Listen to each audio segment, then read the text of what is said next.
여러분, 혹시 누군가가 여러분에게 너는 야곱과 같다 라고 말하면 기분이 어떠시겠습니까? 좋으시겠습니까? 아니면 기분이 나쁘시겠습니까? 여러분 생각에 야곱과 같다 하는 것이 칭찬입니까? 아니면 욕입니까? 쉽게 대답하기 어렵죠. 왜냐하면 야곱이라는 인물은요, 그만큼 복잡하기 때문에 그렇습니다. 성경의 인물들을 우리가 본받아야 될 대상과 그리고 그래서는 안 되는 사람으로 나눈다면 야곱에게는 양쪽이 다 있어요. 야곱한테는 두 가지가 다 있습니다. 그래서 우리가 쉽게 결론을 내릴 수가 없는 거예요. 자, 그러면 어떻게 하면 좋은가? 성경에 나오는 인물인 야곱을 보면서 우리는 무엇을 배워야 하는가? 어떻게 배워야 하는가? 그렇죠. 양쪽을 다 배워야죠. 양쪽을 다 배우는 게 중요합니다. 우선 그의 연약함을 통해서 정말 그의 여러 가지 문제가 많은 그런 걸 보면서 우리는 우리의 인간적인 실존을 볼 필요가 있어요. 우리가 얼마나 연약하고 추한 죄된 본성을 갖고 있는 자인지 그것을 정확히 볼 필요가 있어요. 자, 그리고 그의 신앙을 통하여 우리는 그럼에도 불구하고 우리를 구원하시는 하나님의 은혜, 이걸 봐야 되는 거예요. 그럼에도 불구하고 이런 우리를 구원하시는 하나님의 은혜, 그리고 또 한 가지 뭐냐? 신앙이 사람을 얼마나 아름답게 만들 수 있는지. 그렇게 추한데도 불구하고 신앙이 사람을 얼마나 아름답게 만들 수 있는지, 이걸 또 봐야 되는 거예요. 그러면서 그 신앙이 무엇인지 이걸 배울 필요가 있는 것이죠. 우리 창세기 25장 28절 말씀을 함께 읽겠습니다. 창세기 25장 28절 같이 읽습니다. 이삭은 에서가 사냥한 고기를 좋아하므로 그를 사랑하고 리브가는 야곱을 사랑하였더라. 성경이 뭐라고 말하고 있느냐? 이삭은 에서가 사냥한 고기를 좋아해서 그를 사랑했다라고 나와 있는데, 이걸 그냥 말 그대로라고 한다면요, 이건 너무 웃기는 이야기죠. 아니, 이 엄청난 이야기가 고기 때문에 시작됐어요? 근데 여러분, 그럴 수 있는 게 인간입니다. 이런 웃기는 일들이 얼마나 많이 벌어지는지요. 인간은 정말 사소한 것 가지고 쏠리기 시작하고요. 그래서 넘어가기 시작하니까 모르겠어요.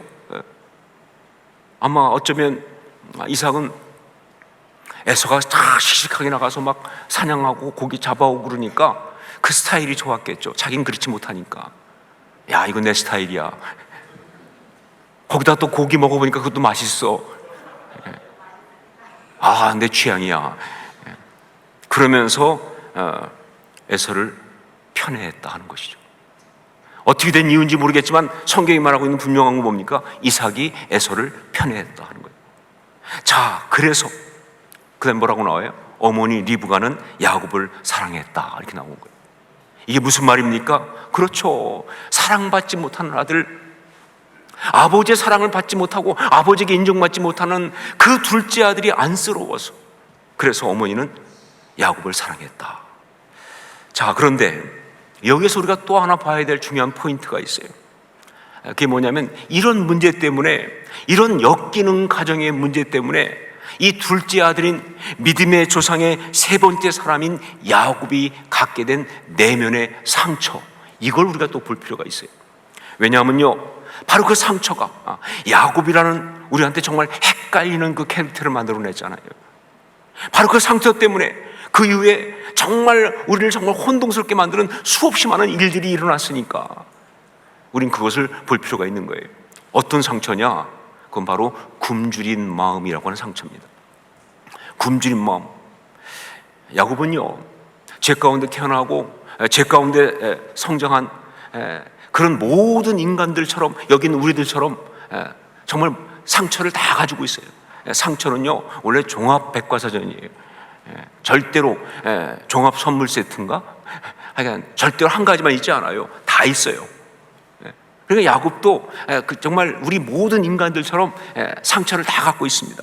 그런데 그 중에서 야곱에게 가장 주된 것이 뭐냐? 굶주린 마음이에요. 근데 그것이 어디서 왔느냐? 그렇죠, 아버지 이삭의 사랑과 인정을 받지 못한 거기서 온 거예요. 그러니까 그의 내면이 굶주린 거예요.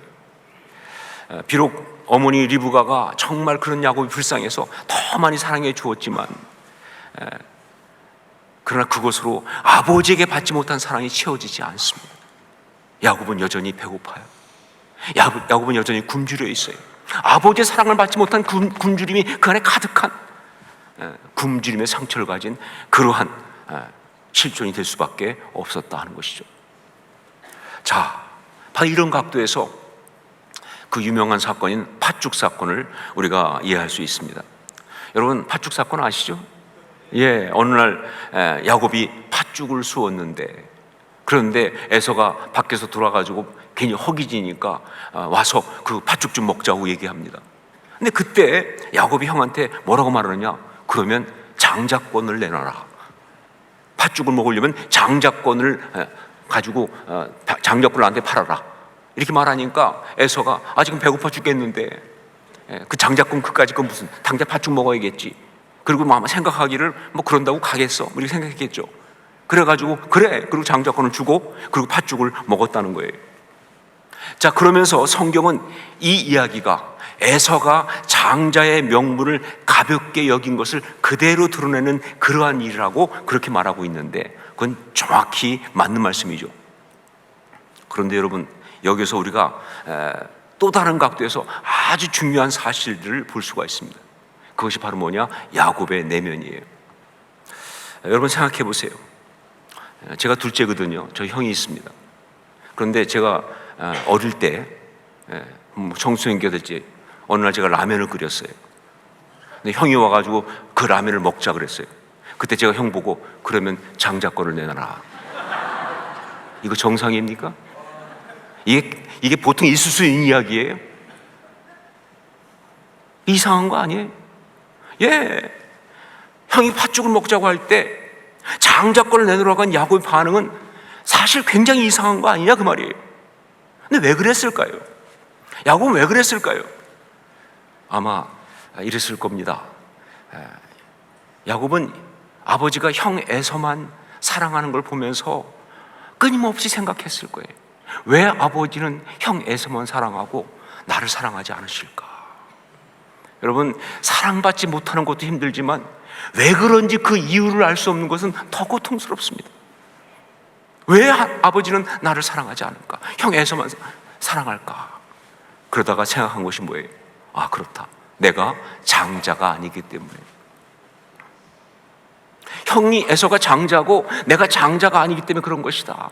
그러면서 나도 장자이기만 하면, 나도 아들이기만 하면, 이런 어떤 생각들, 나도 장자이기만 하면 그러면 아버지가 나를 사랑하고 인정하실 텐데 라는 생각을 계속 했겠죠.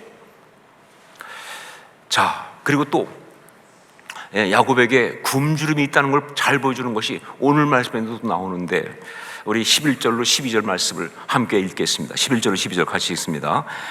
야곱이 그 어머니 리브가에게 이르되 내 형 에서는 털이 많은 사람이요 나는 매끈매끈한 사람인즉 아버지께서 나를 만지실진데 내가 아버지의 눈에 속이는 자로 보일지라 복은 고소하고 저주를 받을까 하나이다.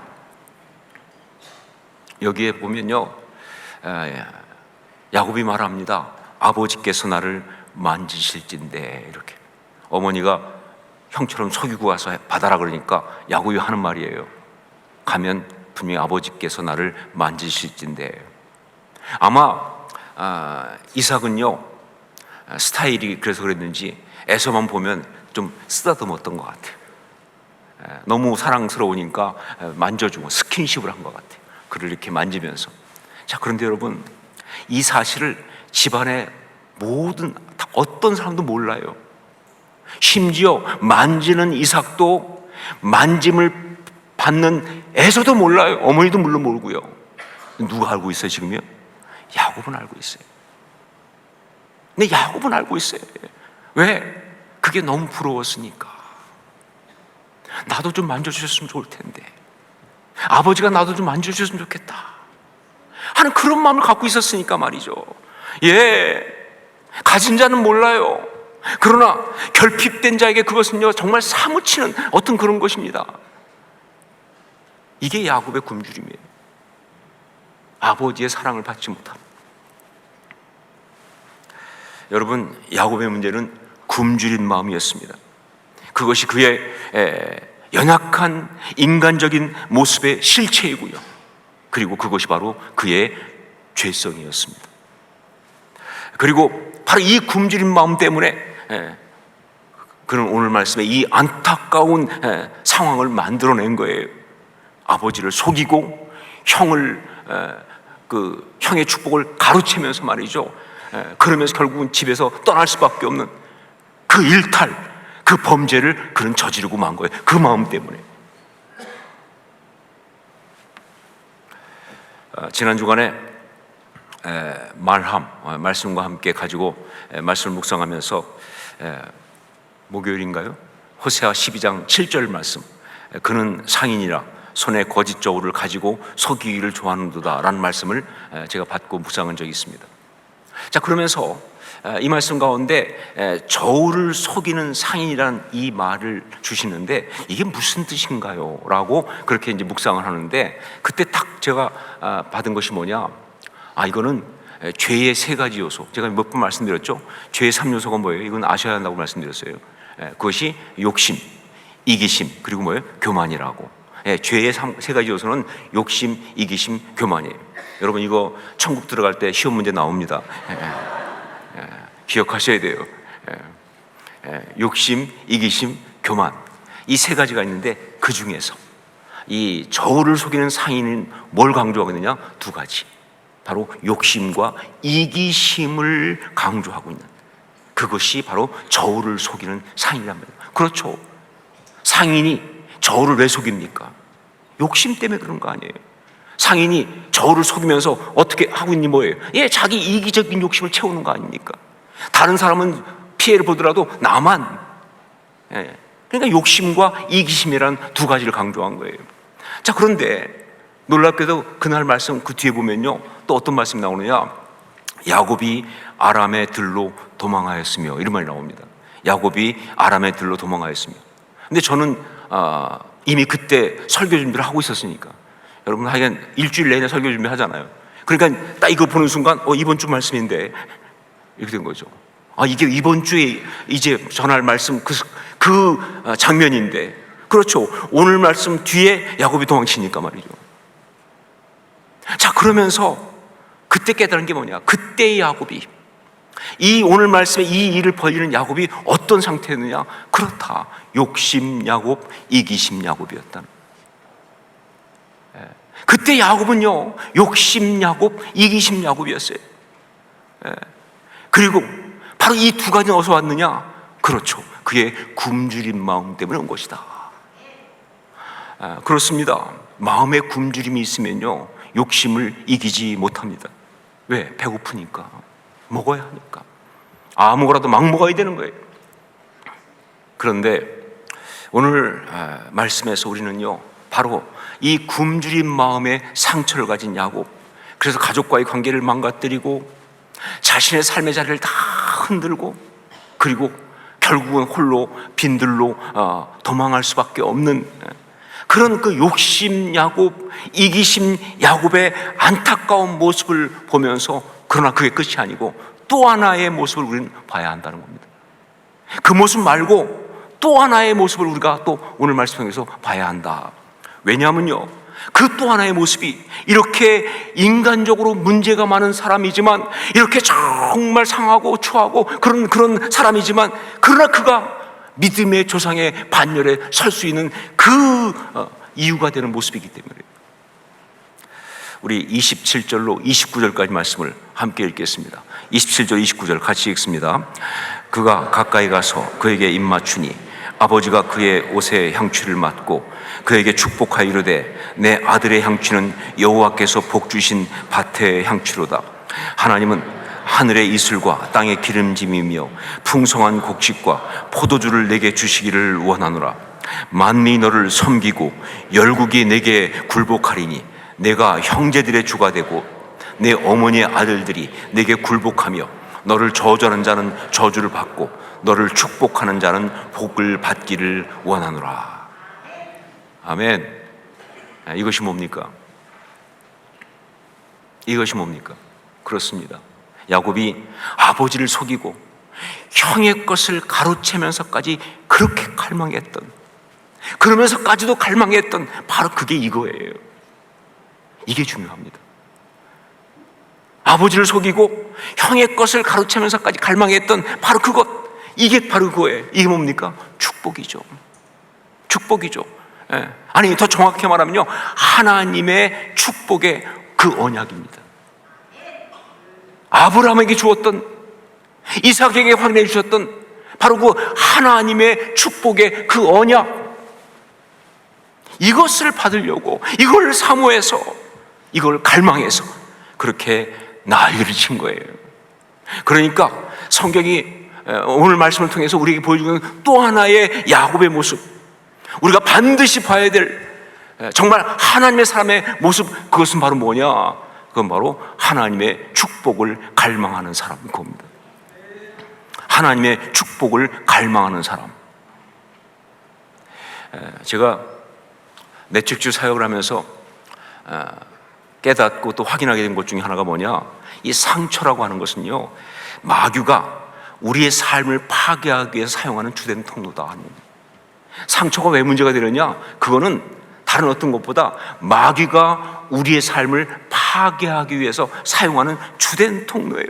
그래요. 마귀는요, 우리 삶을 파괴하기 원하는데 뭐 여러 가지 방법을 쓰죠. 뭐 환경적으로 뭐 건강을 치기도 하고, 뭐 경제적인 문제를 잡기도 하고, 뭐 실패하게 하기도 하고. 그런데 그것보다 가장 많은 게 바로 뭐냐? 우리 안에 있는 상처를 이용해서 우리를 흔들어요. 그래서 우리가 스스로 우리 삶의 소중한 것들을 그냥 던져버리도록, 스스로 망가뜨리도록 그렇게 만드는 거예요. 그래서 상처는 죄입니다. 자, 그런데 또 한 가지가 있습니다. 그런데 또 한 가지가 있는데, 그것은 뭐냐? 그 상처가 하나님의 은혜를 받는 통로가 될 수 있다 하는 사실이에요. 마귀가 역사하는 그런 통로이기도 하지만, 그러나 또 한 가지가 있어요. 그 상처가 하나님의 은혜를 받는 통로가 될 수 있다는 것. 예, 상처는 나쁜 것입니다. 그것은 정말 우리를 힘들게 하고 아프게 하고 그리고 우리를 고통스럽게 만드는 그런 것이지만, 그러나 정말 많은 경우 하나님이 정말 원하시는 그 모습이 있겠지만, 그 상처 때문에 오히려 하나님의 은혜를 사모하고, 그 상처 때문에 하나님의 은혜를 온전히 받아 누리는 그런 역사가 있을 수 있다는 것, 이게 또 상처의 이야기예요. 그렇게 본다면 상처는 뭐다? 축복이죠. 그렇게 본다면 상처는 축복이죠. 저주가 아니고 축복이죠. 예, 여러분, 이렇게 단정적으로 말할 수 있습니다. 상처가 저주가 아니고 축복이 되게 하는 것, 그게 신앙이라고. 신앙은 그게 신앙입니다. 진짜 신앙은 그게 신앙입니다. 상처가 저주가 아니고 축복이 되게 하는 것, 그게 진짜 신앙이에요. 왜냐면요, 그렇습니다. 십자가의 그 능력과 역사 없이는요, 상처가 저주가 아닌 축복이 되는 그 역사가 있을 수가 없으니까 말이죠. 예, 상처는 저주죠. 상처는 죄예요. 그런데 십자가의 능력 가운데, 십자가의 역사 가운데 이게 바뀌는 거예요. 상처가 뭐예요? 저주가 아니라 축복이 되는 거예요.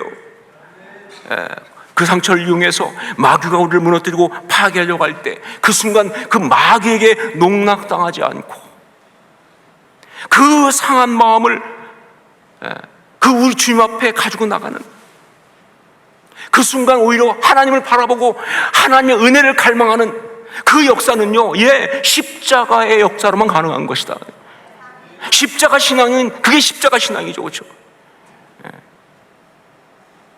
그러니까 상처가 저주가 아니라 축복이 되게 하는 것, 이게 진짜 신앙인 거예요. 야곱은 굶주린 마음이라는 그 상처 때문에 아주 힘들고 어려운 내면을 가지고 있었습니다. 그리고 그것 때문에 삶에 정말 감당하기 어려운 많은 고통과 어려움과 그리고 힘든 시간들을 가지고 겪었습니다. 여러분, 나중에 야곱이 바로 앞에 섰을 때 그때 말한 그 유명한 이야기가 있잖아요. 나그네길의 세월이 130년인데 그때 뭐라고 그랬어요? 험악한 세월을 보내었나이다. 그 굶주림의 상태 때문에 온 거예요. 그런데 정말 그런 힘든 시간을 하셨는데 사랑하는 가족과의 관계가 다 망가지고 한동안 빈들과 타향으로 헤매는 그런 정말 많은 어려움을 겪었는데, 그런데 정말 감사하게도 야곱은요, 그 굶주림 마음을 갖다가 세상의 쾌락이나 물질이나 사람의 인정을 받는 것이나 어떤 세상 명예로 채우기보다는 그 전에 먼저 놀라운 거 이거예요. 먼저 뭘로 채우려고 했어요? 하나님의 축복, 하나님의 사랑으로 채우려고 했다는 사실이 너무 중요한 겁니다. 그 빈 마음 가지고 있었어요. 있었는데 그것을 갖다가 그냥 세상적인 물질 혹은 쾌락, 어떤 그런 사람의 인정받는 것, 명예 얻는 것, 이런 거로 채우려고 하는 것이 아니라 그것보다 먼저 뭐예요? 하나님의 축복, 하나님의 사랑으로 채우려고 했다는 이게 중요한 거예요. 인간 아버지한테 받지 못했던 그 사랑 때문에 굶주린 그 마음을 갖다가 참 아버지신 하나님의 사랑으로 채우고 싶어 했다는 그 사실이 중요한 거예요. 이게 야곱의 신앙입니다. 이게 야곱의 신앙이에요. 이것이 바로 그 많은 인간적 약점을 가지고 있지만, 그러나 그가 믿음의 수상으로 아름답게 설 수 있었던 그 비밀이에요. 어떻게 그럴 수 있었을까? 야곱은 어떻게 그 굶주린 마음을 하나님의 축복으로 채우고 싶은 갈망을 가졌을까? 성경을 볼 때 몰라요. 어떻게 그럴 수 있는지 알 수가 없어요. 왜냐하면요, 성경은 다만 이렇게 말할 뿐이기 때문에 그렇습니다. 하나님의 은혜였다고. 성경은 이유를 몰라요. 하지만 분명한 건 뭐예요? 태어나는 순간부터 하나님은 야곱을 선택하셨어요. 하나님의 은혜예요. 하나님의 예정 가운데 주신 은혜예요. 정말 야곱은 섭리 가운데 바로 그 축복을 받은 거예요. 그리고 그 굶주린 마음 때문에 정말 힘든 가운데서 오히려 형 에서가 소홀히 여기는 그 축복을 그 마음 가지고 갈망했어요. 왜 그런지 모르지만. 그리고 그 축복을 받기 위해서 그 삶을 다 던졌습니다. 하나님의 은혜입니다. 설명할 수 없어요. 하나님의 은혜예요. 우리가 받은 것 같은 똑같은 은혜예요. 우리가 예수 그리스도를 주로 믿고 고백하고 하나님의 자녀가 된 거 하나님의 은혜잖아요. 여러분이 무슨 선택하셨나요? 하나님의 은혜잖아요. 우리가 이 자리에 와서 지금 말씀을 듣고 은혜를 받고 정말 그 축복을 갖다가 받아 누리고 있는 것이 바로 하나님의 은혜인 것처럼 말이죠. 야곱은 그 하나님의 은혜 가운데 그런 갈망을 가진 겁니다. 오늘 말씀을 통해서 우리에게 주신 메시지는 아주 분명하고 간결합니다. 축복을 갈망하라. 축복을 갈망하라. 여러분, 축복을 갈망하십시오. 하나님의 사랑을 사모하십시오. 우리의 이 빈 마음, 굶주린 마음을 이용하려고 하는 마귀의 그 모든 괴계를 단호하게 물리치고 오히려 이 빈 마음을 가지고 하나님 앞에 나가세요. 여러분, 하나님 채워주세요. 하나님 저를 받아주세요. 난 하나님의 사랑이 정말 너무 필요합니다. 그렇게 십자가를 붙들 수 있기를 주의 이름으로 축원합니다.